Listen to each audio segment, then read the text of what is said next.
Even better. All right. So good afternoon, good morning. Welcome to the session today. Again, we'll start with a couple of Zoom reminders. If you're calling in, please mute your phone. It helps us keep the audio nice and clean for people to watch the recording later. Again, if you don't have a dedicated mute button, *6 should work. If you're using your computer audio, we've really tried to keep all participants muted. And during the Q&A session, you will be able to unmute yourself, ask a question, and you can also enter your question in the chat, and we can read those aloud to all of our lovely presenters today. Given that the session is being recorded, we will add this recording, the chat, any of the slides shared today, and the resources. They'll all be on our Learning Network website, and so you can access all of our past information sessions there. So if you're worried about tracking links, don't be. That's my job. I'll send them to you later. And we also invite those of you who are able to access the chat on Zoom, say hi, introduce yourself, talk about what one of your favorite things to do is this time of year. Mine is really just watching the leaves pop up. I've got them just outside my window, and it's one of the nice things I get to look at. So today, as we begin this morning, we always like to acknowledge that everywhere we live and work and play is Indigenous land. So I live and work and play on Dena'ina Ishlena usually, as we have an Alaska Climate Adaptation Science Center office on the Alaska Pacific University campus here. Our team is located in a few places all around the state, with team members in Quinhagak and on the homelands of the Lower Tanana Dene people on Trochim campus. The Trochim campus was given its name by traditional chief Peter John from Minto. He shared stories of how this was a place for people to come and from all around to dig for potatoes, share, hunt for caribou. It was a good lookout place on the ridge. And we really aim to honor that name and be a place to gather and share and learn from one another. And that story was shared in 1990, and the campus's official name was changed in 2013. So to talk a little bit about who we are as the Alaska Tribal Resilience Learning Network,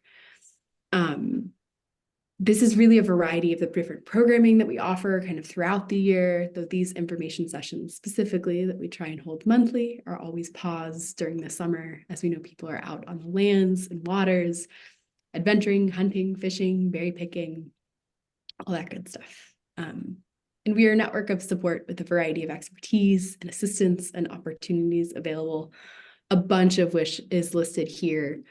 We can do regular check-in one-on-one calls for technical assistance. We have these monthly information sessions, not the network calls. We have our listserv, and we offer a variety of trainings kind of throughout the year, all focused on a variety of different aspects with respect to tribal climate adaptation.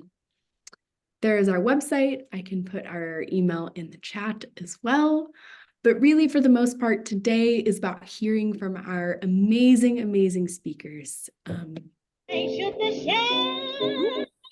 listening to music. Hi, Susan. Thank you. So some of our speakers today, we have Kelsi Ivanoff, Erin Trochim, Maya Hayden, and Lee Erikson. Hooray! Welcome. Thank you for joining.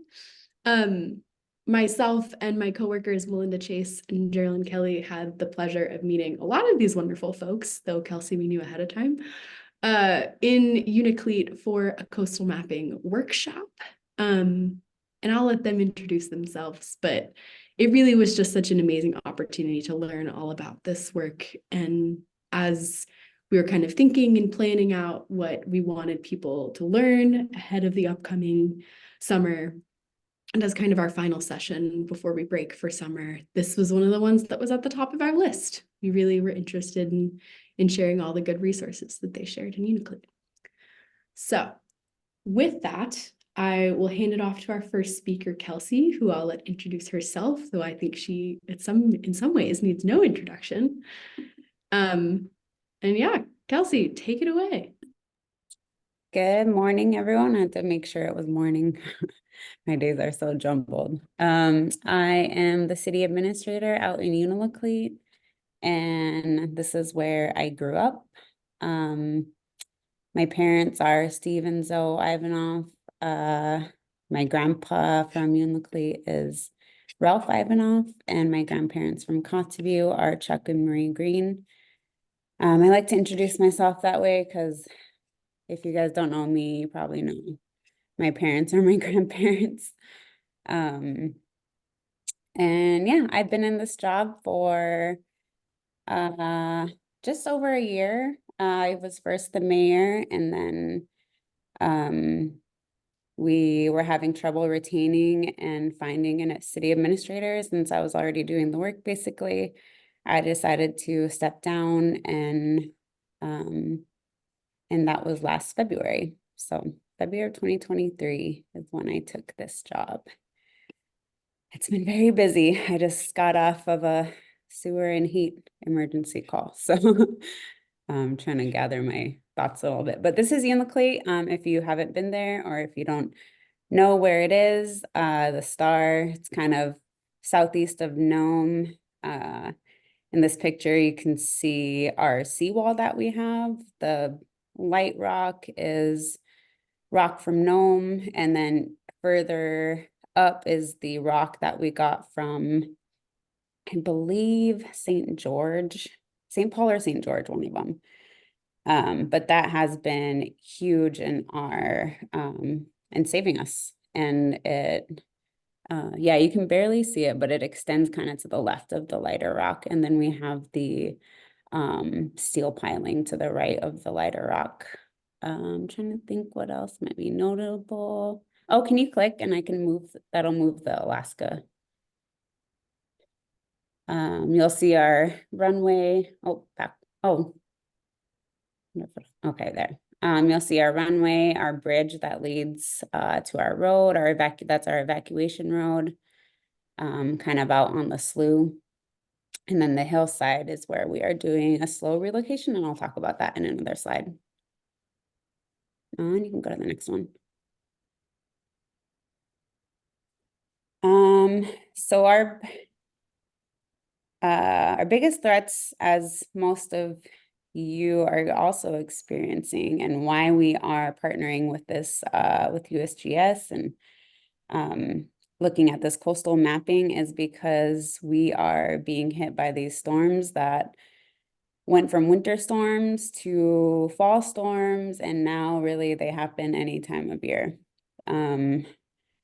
We used to have the ice to protect us, and now we don't have year-long sea ice, and that's where the seawall, which you can see in the right picture, that's coming big into play. And these pictures are from Merbach last year. The middle is a before, and then the one on the bottom is kind of a, that wasn't at the peak of the storm, that was kind of it peaked during the night. And that was the next day when the water was still really high. And then the ones on the sides are before, during, and after. And it's really hard. I like to do these before, during, and after because it's hard to gauge exactly how big of an impact this is having on us. Because you might just think, oh, they have that water all the time, when really that should be land. And then in the next slide, go to the next one. This was a storm we had last February, and we had all of this ice ended up going away, and we, had waves crashing up on the road. And this in the middle is our slough, which is normally all ice. And then as well as on the right, that's usually ice and tundra. And that was completely filled with water. So we're starting to get these floods happening year round. And then we don't, thankfully, we had this little buffer of ice, but this year we didn't have as much ice as we did last year in the ocean. We can go to the next one. In Unalakleet, our idea is to do a slow relocation to get out of the flood zone. You'll see on the left picture is so Unalakleet's down to the left, town site is down to the left of this picture. You'll see the stars I've indicated were our 3 different hillside subdivisions are. The first one is owned by the city, the second is owned by the Native Corporation, and the third is native allotments. And then you'll see our landfill up on the right-hand corner. We have windmills, but all of this access gets threatened every year by the storms that we have, because the road leading out doesn't have a culvert and it's not built up high enough. But our idea is to, instead of a full relocation, our idea is to protect what we have now, and that's how we got the funding for the seawall. And eventually we'll all move up to the hillside. And the pictures on the right, there's the elders facility, which is the second hillside subdivision is right above that. And then the elders facility is right there. And the bottom one is the first hill subdivision. And you can go to the next one. And then we got involved with a learning network when one of our Jacob, who works for the tribe, applied for a grant through them. So we've been working with them on kind of outlining our climate adaptation plan. And what we're doing with that is we have a community assistant that's working on it. And we have all these plans. These are our 3 biggest plans, and these are all huge. And every time we're doing anything, we have to sift through these big, long plans that really we don't have time to do. So our idea was to get our community assistant to kind of create an outline for our climate adaptation plan and see what our long-term goals are based on these plans, and pull all of the important information. And then we can leave what, things that have already been done. So he's working on compiling, and I think getting close to being finished with that outline and kind of initial groundwork for our climate adaptation plan, which we're excited to have, because that's the last part that we needed for our hazard mitigation plan. It was signed off and approved last year, but that's always kind of been our big missing part, and we are super excited to include the maps that USGS and UAF have been working on. And I think that segues perfect into them.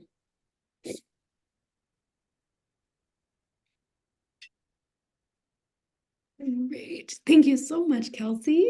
Perfect. Yeah, I think that's an excellent segue. And I think, Erin, you are up next. Perfect. Thank you.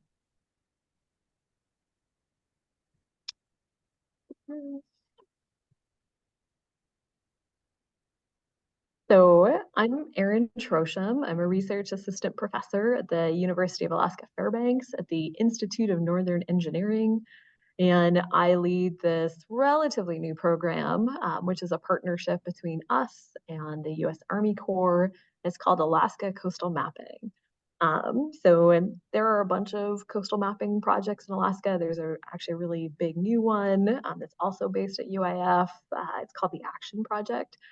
But part of where our scope is a little bit different than some of the other projects is that we have a statewide focus on a specific type of data. It's called topobathy LiDAR data.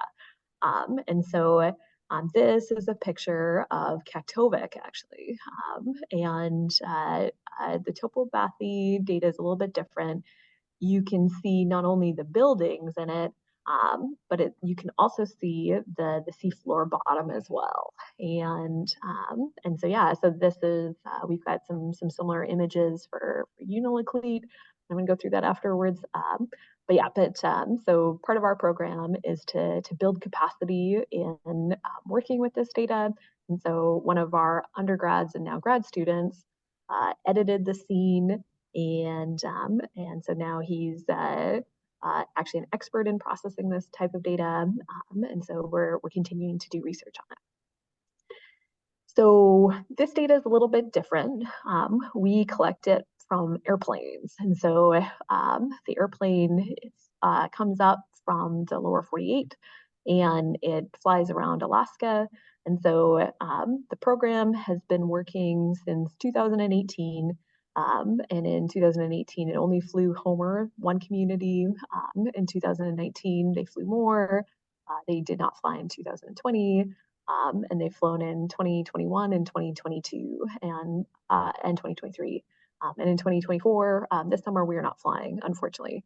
So as of right now, we've collected data at 65 Alaskan communities, and the data for 2018 and 2019 is currently available on the NOAA Digital Coast. And so, like I mentioned, part of what our project is doing is working with this data, hopefully helping make the processing go faster. And then we're also really focused on what else you can do with the data. So the way this data works is that the airplane has a sensor on it. It has a green laser, and the green laser is able to penetrate through the water column and down to about 40 meters depth maximum. But because it's a laser, that laser beam can get interrupted. It can also pick up things like birds or fish. And so in order to create our key product, which is the ocean bottom surface, and then through the shoreline into the nearshore environment showing elevation, we have to go through and do a bunch of cleaning by hand. There's a lot of things that go along with that. So part of what we've been looking at is how we can better look at some of the sediment, the turbidity that causes issue with the data collection. We're looking at extending the bathymetry so that sea bottom elevation outside of our collection areas, which are primarily around communities, and looking for other indicators around it. Like shoreline change. And so another key thing that we did on this project is to hold a workshop in Unalakleet with the USGS because their flooding applications are a really key part of our data. And then, like I mentioned, we have a lot of student involvement. And so this is a little bit about like the bigger part of the project. And so you can see on the bottom, like how messy the original data is. You see lots of noise in it. And then how we go and we clean it up into essentially the seafloor bottom, the like out of water elevation, and then the water surface as well. And we've got a story map. So if you want to check out our slides and click this link, you can see a lot more information about like where we have the data, what you can do with it, some of the related data. And one of our big questions on this project is, do we keep on going back to the same, or do we go to new communities, or do we go back to some of the same communities and do repeat analysis so we can see if there's changes? And so it's a big challenge. And so so we're gonna USGS and Maya and Lee are going to go over a lot of the flood storm surge modeling. But when we held this workshop, it was a really interesting opportunity to look at the links between our topobathy data, which is critical for being able to do the flood and storm surge modeling, and then how we can feed that into the community adaptation work that's already existing in the communities. And so what does the data look like? So we've been doing some work again on like how you can best like visualize and think about this data and interact with it. So this is an example of some 3D printing that we did with the topobathy data. And you can see the river and the coastline in the background. And so this is something that on the project we're interested in exploring more, and also getting feedback from you on is you can use this data for a variety of things, including like navigation. It's really key for engineering, for designing protection infrastructure. And so what's the best way to see it? And we got some really key feedback on the workshop about the importance of being able to overlay other data like land ownership on top of this. And so that's something that we've definitely been thinking about. So we're happy to talk more about this, find out from our story map if we have data in your community, and looking forward to seeing the USGS create some really amazing products out of this data.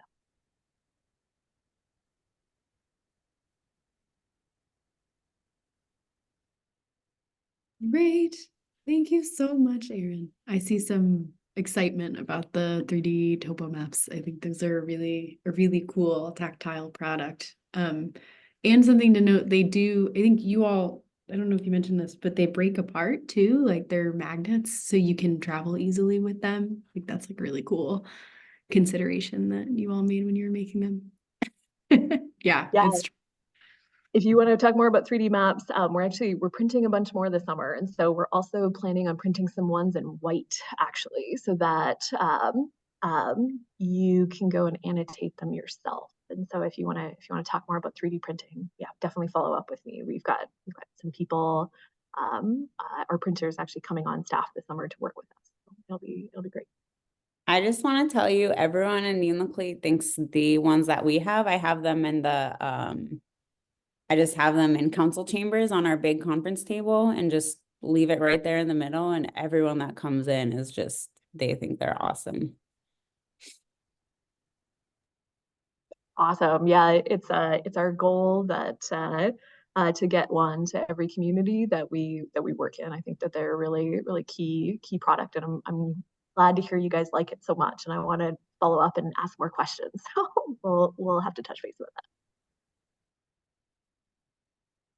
perfect. Thank you so much, Erin. I think with that, we're handing it to Maya and Lee. And yeah, save topo map questions for again.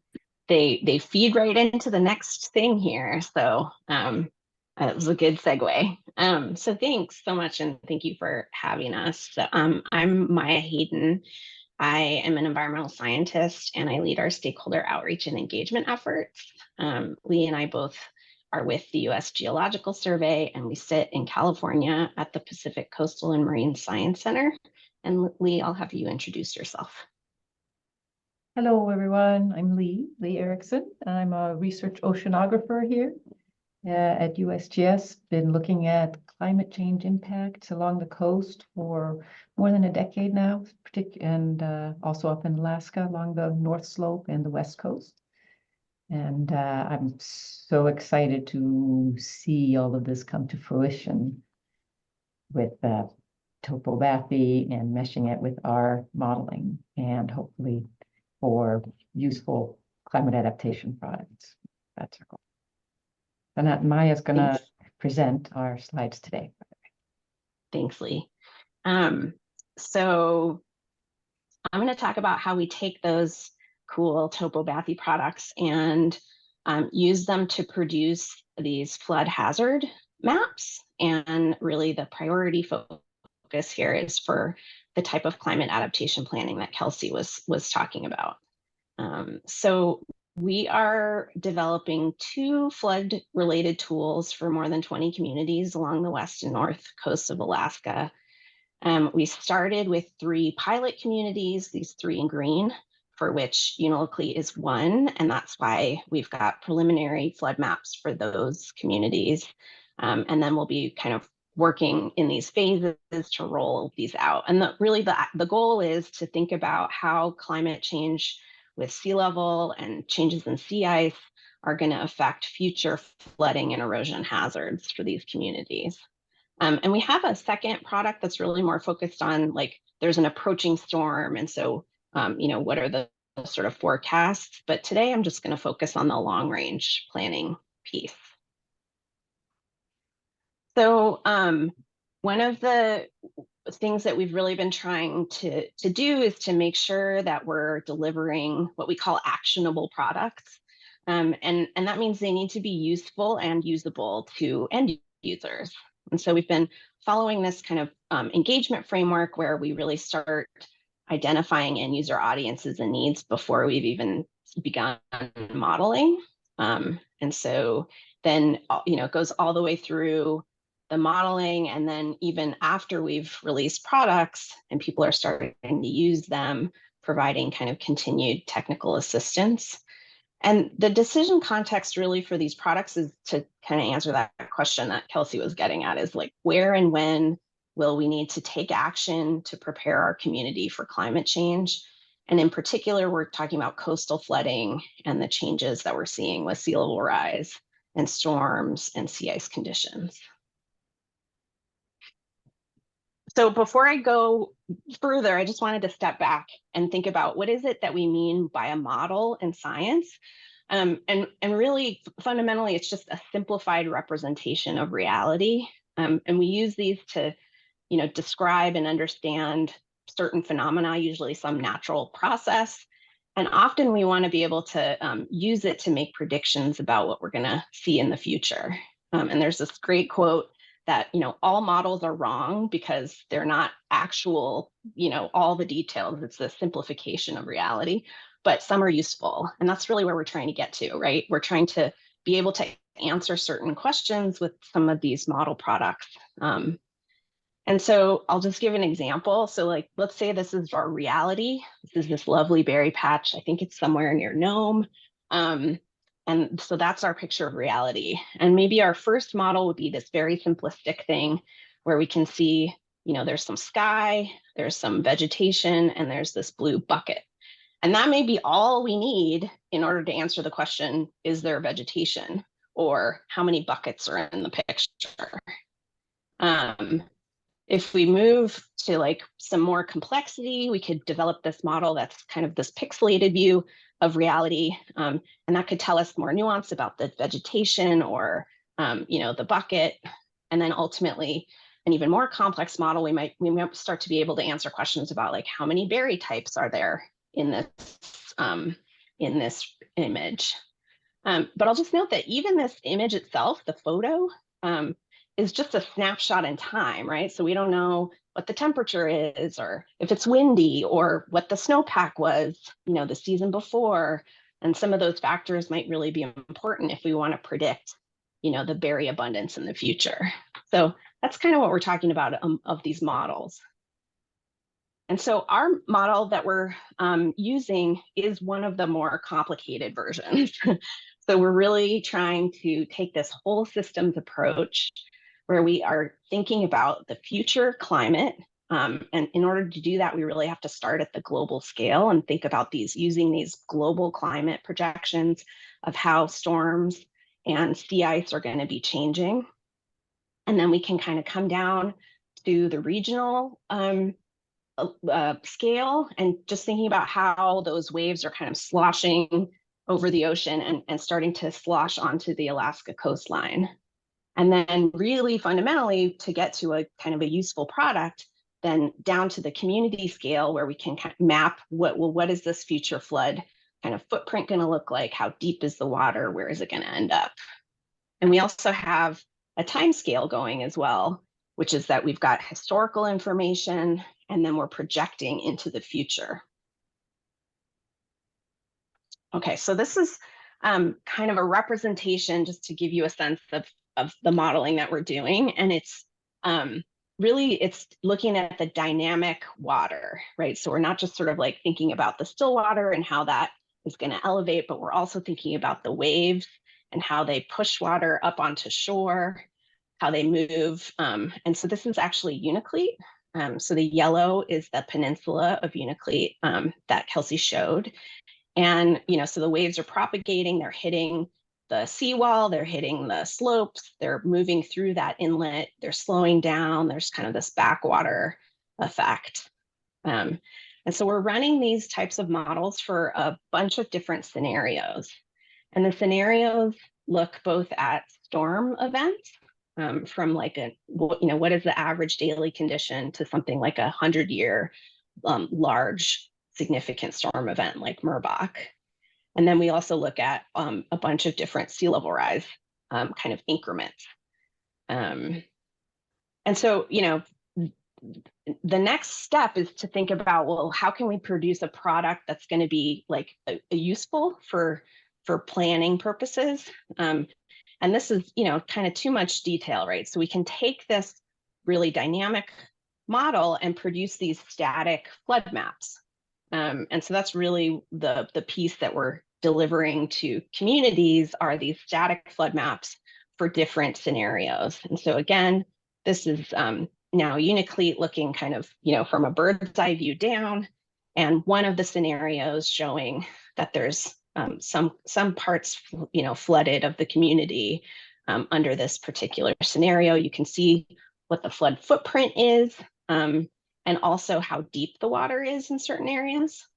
So that's the type of information that the modeling can produce. And then in order for people to be able to use the information, they have to access it. And so we provide kind of, this is how we've provided products for the lower 48. And so we're at least going to be providing this also in Alaska. And then we're thinking about potentially other applications that might be useful. But for now, you can get downloadable GIS data. So for people that have more of technical background, you can get our flood hazard zones.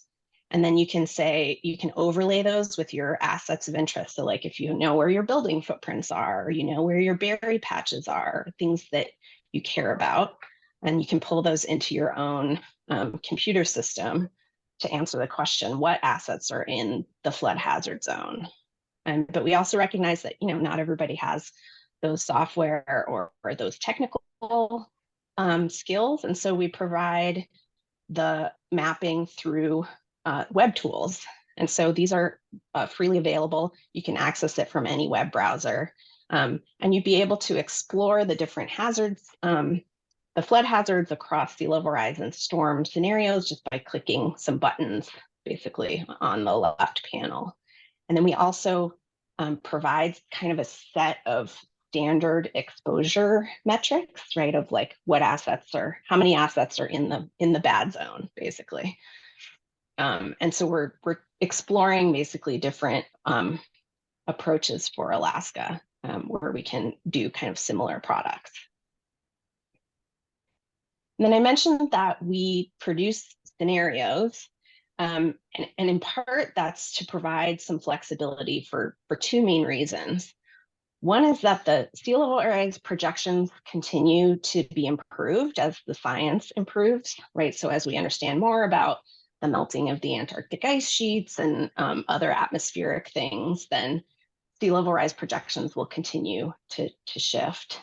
And also, we want to be able to serve a wide range of needs and time horizons. So some people are planning for a piece of infrastructure that is only supposed to last for 20 years, and some people are thinking, 50 to 100 years.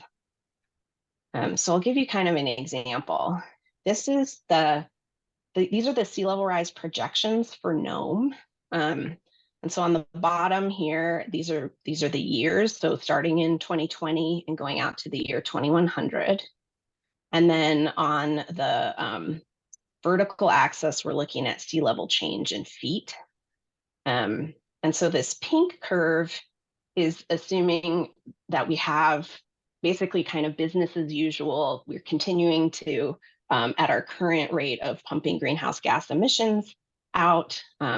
And that, the projections are that under that high emission scenario, we may get to 6 feet of sea level rise in the Nome region. But if we can really curb emissions, we may end up on this low trajectory and only get to about 1.6 feet of sea level change. And so what we do is with the product, you can look at a specific scenario. So we provide them usually in these half-meter increments.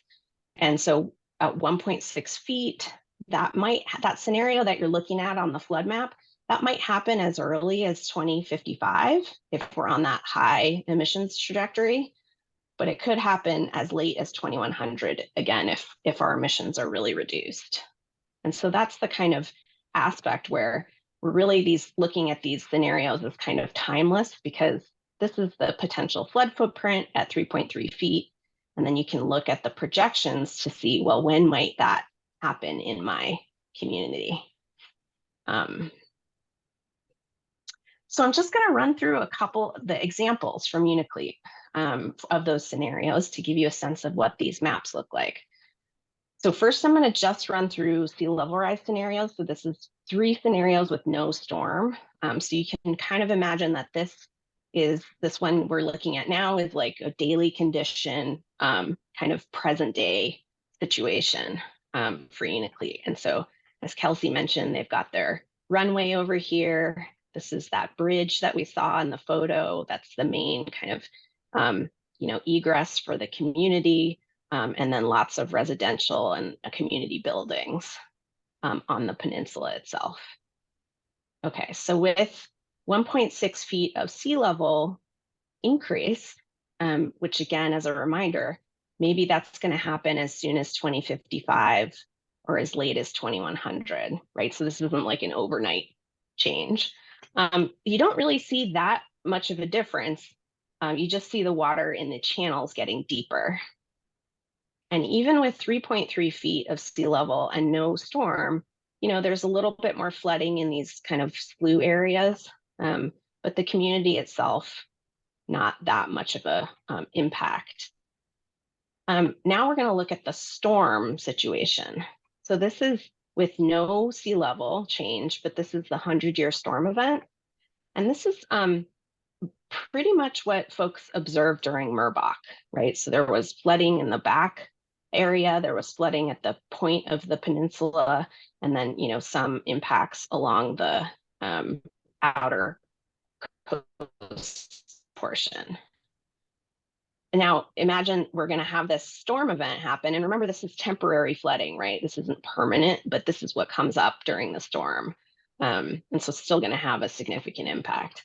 Now, if we add sea level rise on top of that, then the flooding during a storm event is projected to get worse, potentially affecting some of the runway components, et cetera. And then if we look at that more extreme scenario, we're looking kind of much longer term, then really projected to have significant kind of overtopping of the berm, seawall, et cetera.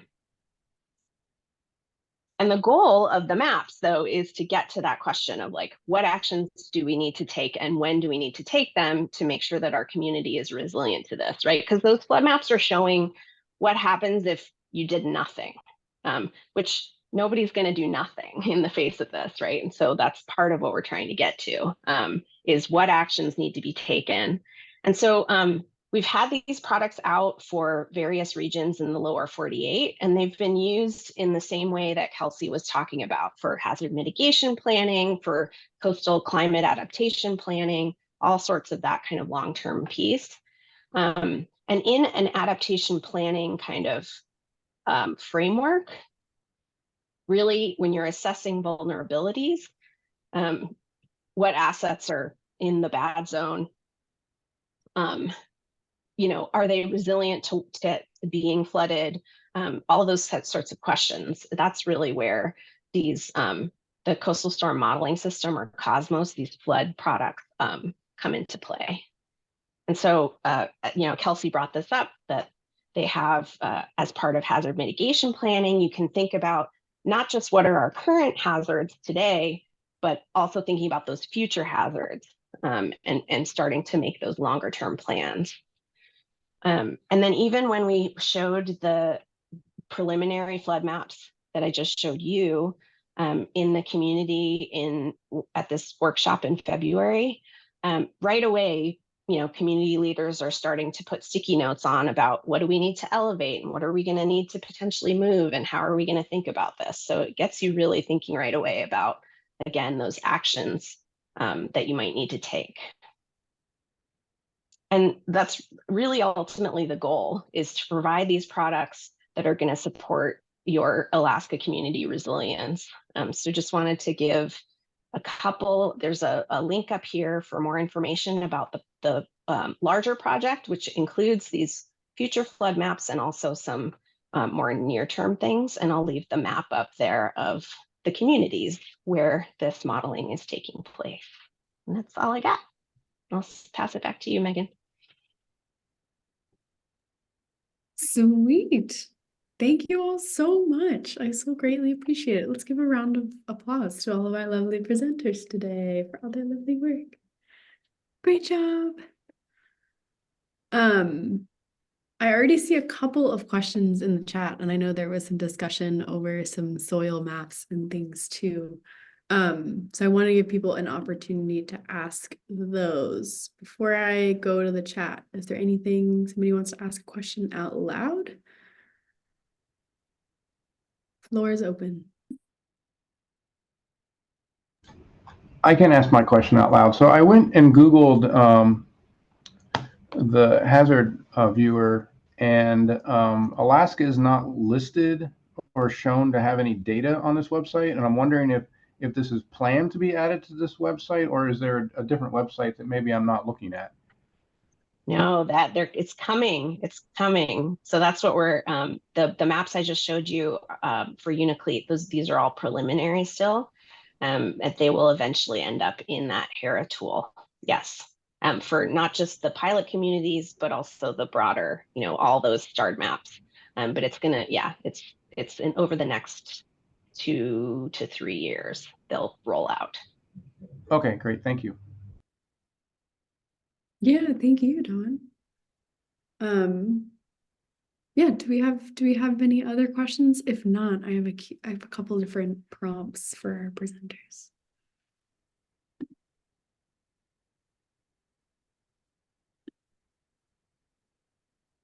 I guess then while people are thinking, Erin, I think a key point that you brought up when thinking about how the coastal flood maps that USGS and Maya is making with respect to the topobathymetric data, the USGS can't make those coastal flood maps or those projections without that topobathymetric data. So there has to be that flyover of the plane. I think that was a key piece of what we kind of talked about. So I guess where can people go to find out whether or not there is topobathymetric data on their community? Or I know this summer there's a bunch more flyovers planned. So where can they go to see that schedule of when their community might have that being done?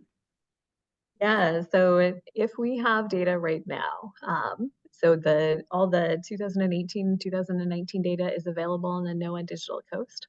And then our story map is the best place to go and see if the data was collected over your community in 2021 or 2022.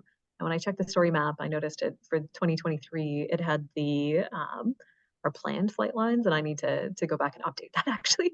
That's something, so I can show where the 2023 data is. And so for the 2021 and 2022 data, it is done being processed, and a few of the scenes are still in the QA/QC process. And so we have been bothering our Army Corps partners to finish this up so that the data will be released. And so hopefully it's any day now. But it's good to know that it takes time to process the data, and that's something that we have communicated to them that we need to make the timeline shorter. It's taking too long. And so right now, in the spring of 2024, we're about to start processing the 2023 data. And so that won't be available until next summer, probably at the earliest. And so, but again, that's something that I've been telling them. But if it helps to communicate the timelines that work for the topobathy data and the need that our current timelines aren't necessarily matching. I think the desire to start using this data. So yeah, that's something that we're definitely actively working on. So, but yeah, the story map, that's the key place to do it. And so I'll throw the link in the chat as well right now. Great. Thank you so much, Erin. And I know there was some discussion about the soil maps and the rock maps from Lucy and Arlo. Lee, did you want to talk a little bit more about that surface geology map link you just tossed in the chat? It's just a link for statewide geology at the Division of Geological and Geophysical Surveys that you can be accessed and looking at. Sweet, thanks. And I see Sasha has a question that was actually a question I was going to ask too. How is the 100 years storm event created for the model presented? I think Maya, you touched on that in your presentation, based on real storm data, or is it a synthetical storm? I can address that one. Yeah. So we run past events that have happened. So we run the Merbach event and other extreme storms that have happened to check the model. We compare those runs to observations and measurements, and we make any fixes to the model to make it match if we need to. For the future runs, we do the downscaling that Maya was talking about, that slide that showed from the global scale to the regional to the local scale. And so we're using projections of winds and sea ice and sea level pressures out to the year 2050. And we're making time series, actual time series, 50-year-long time series at points along the whole coast and running those. Then are they synthetic storms, design storms, as we call them sometimes? For when we have the time series for the offshore along the coast, full on time series. And then we do make design storms to save computational time. And that just means that we're taking the actual projections of the peak levels and peak of water levels and wave heights. And then we're doing a, what do I want to say, like a scheme, a representative curve of how long the duration is of that storm. So it's a little combination of both, if that makes sense.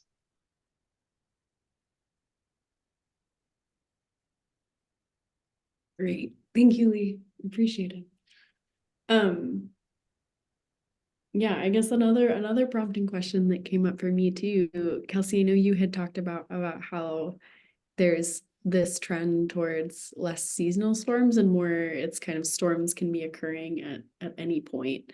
So how, I know you do a ton of planning with when it comes to figuring out how to manage those storms. Like this year, there being so much snow accumulating. I guess how are you thinking about how you're planning for storms that could come kind of year round more so than more seasonally like they've been in the past?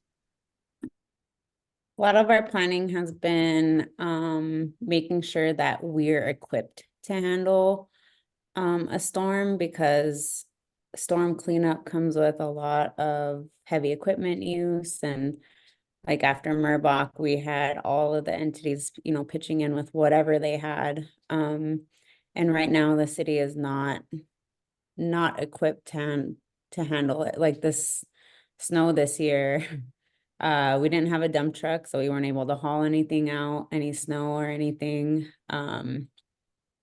So really making sure that, looking at grants to get new equipment and looking at which type of equipment, because I'm not an expert, and I've been really reaching out to people who I know heavy equipment good and can help us in that area. And then just making sure, all of our emergency services are in place and accessible at all times. That's always our biggest priority when these storms hit. And that we have crews that are able to respond right away. And our emergency plan that's in place, we have our designated evacuation sites, which are the elders facility and the school. The school is, in the flood zone, but it's the area where it is pretty protected, and it's the gym is pretty sturdy. But we have that in place where if we know this is coming, we warn people ahead of time to make their way up, or there's a lot of people who have family that's already on the hillside. And so depending on, it's never like a required evacuation, but they will recommend it if we need to, especially for those who might not be able to evacuate quickly.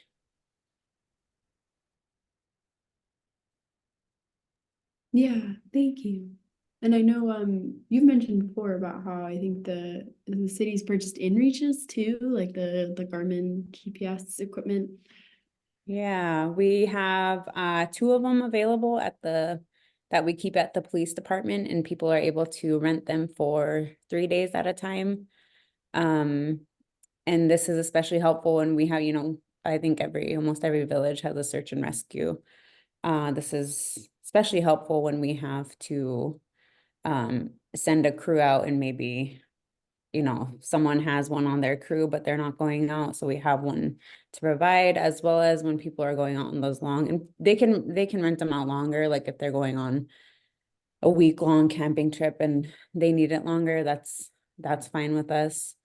We don't put limits on. You're not gonna get in trouble for how long you keep it. Sweet. Thank you. And Lee, do you have a comment or question? Go ahead. I do have a question.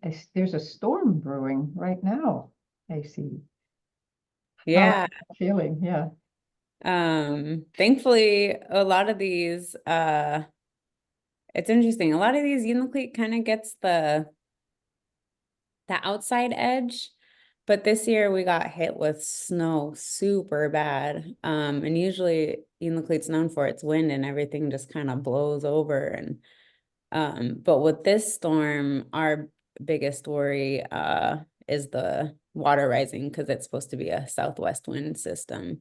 Right. And that's one thing that we look out for too, is what type of wind is it going to bring? Our southwest winds are our most dangerous ones, that are going to have the biggest surge of water coming into Unalakleet. So with this one, we were just, you know, I let everyone know that they need to move their property away from that. We still have ice in the slough. Our river has gone out, but the sloughs still have ice and people still have their snow machines out.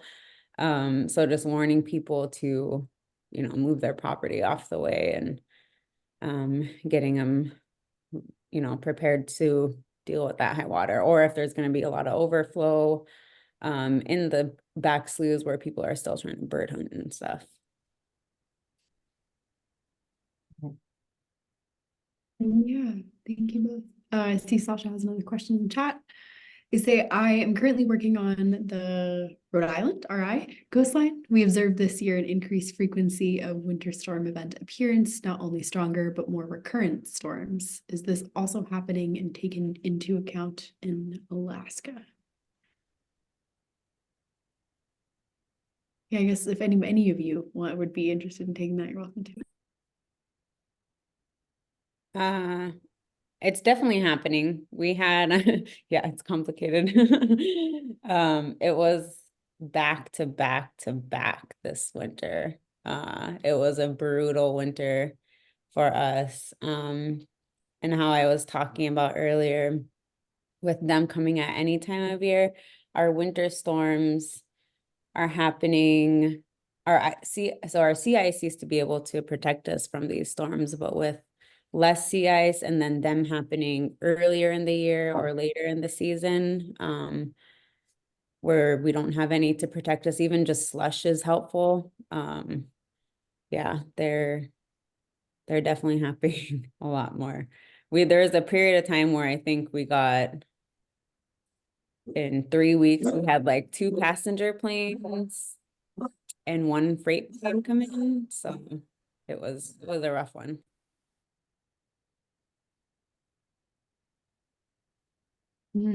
Yeah. Yeah. I think it's complicated. This is a good note too. I guess one last quick question, and then we'll do a little wrap up here. But Lee and Maya, I know there's also like a common term is 100-year storms. And I think I've heard a lot of questions about that in the past. I'm wondering if you could like quickly touch on what you mean when you say 100-year storms. That is a good question. And it's a good question to ask, because as we're finding out, again, it's complicated and it depends, right? Like so it can be defined in many different ways, depending on if you're focused more on a river system, if you're looking at the coast, if you're looking at compound flooding, and are you looking at the cause, or are you looking at the effect too, right? So like in our case, the cause might be the storm event, and so maybe the 100-year, event is like how big the winds were or whatever, but the effect is that the total water level on your coast was at X feet, and that's the 100-year event. So I'll let Lee explain how we are defining it for our purposes, which I think is more on that effect side. Yeah, I would say, yeah, on the effect and impact side. And what it means is that it's an extreme, the 100 years, the extreme event that could happen anytime in the next 100 years, or in the past 100 years, depending on the time period you're looking at. And the anytime means that there's a 1% chance that it could happen in any year. So for example, the 100-year storm has a 1% chance of happening in any year. 50-year storm has a 2% chance of happening in any year. And then we make our way down to the annual event, and that's ones that are likely to happen every year. And yeah. Hopefully And then I guess how we're measuring that, my understanding is thinking about the water level that storm produces, basically. Yes, so the water level, including. So we're looking at like the extreme water level, right? Right. And what's a little different with our modeling is that we're looking at the combination of astronomic tides, storm surge driven by winds, plus waves on top of it. So not just the storm surge and tides. And the other part of, we're computing the 100-year event for the past that already happened.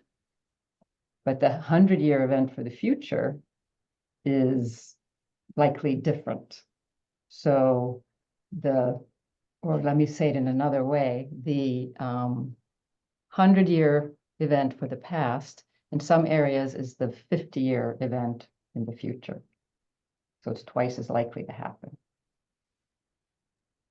And that gets to the, sort of the observations of just more frequent, these larger storms happening more frequently. That's the observation. And that, so yeah, the sort of past event we think of as being that extreme will become much more common in the future. Great. Thank you both so much. I should have known better than to ask that question in the last 2 minutes, but we all learn. With that, I guess for all of our wonderful speakers today, if people want to contact you and you're willing to share your contact information, feel free to throw that in the chat, or I can just share that with people right out. We are at the end of our hour here, so feel free to contact our follow-up presenters if you have any questions. And just a quick note, kind of as we're closing out, so we are pausing our information sessions for the summer so people can get out. One opportunity we do have for Alaska Native high school youth actually is our Alaska Summer Youth Practicum. I can include this in all of the links, but the application deadline is due by June 3rd. And as of right now, we don't have any complete applications. So if your youth are interested and they want to apply, there's a good chance they will be accepted. So there is actually, here I can toss a link in the chat really quick. But that is at this link. Oh, not to that one. This link, and that has an online application and a paper one as well, and that is head up by our tribe liaison, Caitlin Demosky, a lovely, lovely human. And yeah, kind of with that, that's pretty much the conclusion of our session. We want to thank everybody so much for joining today. Let us know if you have any questions. I can stick around for a few minutes longer, but I'll go ahead and release our presenters. I know they're very busy, very magical, very wonderful humans. That is our website where you will find the recording and all of the slides and resources and links listed. It should be up. Yes, I will share the recording. It should be up probably by the end of this week, if not early next week. And yeah, I hope you all have a magical summer. Have a great rest of your day, and we will talk to you all soon. Thank you, everybody. Thanks, Megan. Thanks, Megan.